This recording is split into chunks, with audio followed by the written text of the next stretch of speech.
നമുക്ക് ഇറച്ചിക്കറിയുടെ അതേ രുചിയിൽ soya roast വെച്ചാലോ? വീഡിയോ കിടന്നാലോ? നമുക്ക് ആദ്യം ഒരു പാൻ അടുപ്പത്തേക്ക് പാനിൽ കുറച്ച് വെളിച്ചെണ്ണ ഒഴിക്കുക, നല്ല ജീരകവും പെരിഞ്ജീരകവും ഇടുക.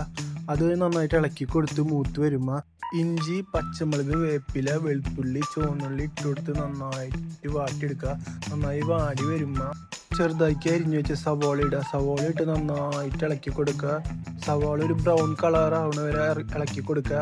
ബ്രൗൺ കളർ ആയിക്കഴിഞ്ഞാൽ മിക്സിയിൽ അടിച്ചു വെച്ച തക്കാളി ഒഴിക്കുക, നന്നായിട്ട് ഇളക്കി കൊടുക്കുക. തക്കാളി ഒരു വാടി വരാൻ നേരത്ത് നമ്മൾ പൊടികൾ ഇടുക. ആദ്യം മഞ്ഞൾപ്പൊടി ഇടുക, പിന്നെ മല്ലിപ്പൊടി ഇടുക, മുളക് പൊടി ഇടുക, കുരുമുളക് പൊടി ഇടുക. ഇതൊക്കെ ഇട്ട് നന്നായിട്ട് ഇളക്കി കൊടുത്ത് പൊടികളൊക്കെ വാടി വരാൻ നേരത്ത് നമ്മൾ വേവിച്ച് മാറ്റി വെച്ച് സോയ ഇടുക. സോയ ഇട്ട് നന്നായിട്ട് ഇളക്കി യോജിപ്പിച്ച് വരുമ്പോൾ ഉപ്പിടുക, കുറച്ച് വെള്ളം ഒഴിക്കുക. വെള്ളം ഒഴിച്ച് വീണ്ടും ഇളക്കി കൊടുക്കുക. ഇളക്കി നന്നായി മിക്സാക്കി കറി ഒരുവിധം വാടി വരും. കുറച്ച് നേരം വേണമെങ്കിൽ മൂടിയിട്ട് വേവിക്കുക.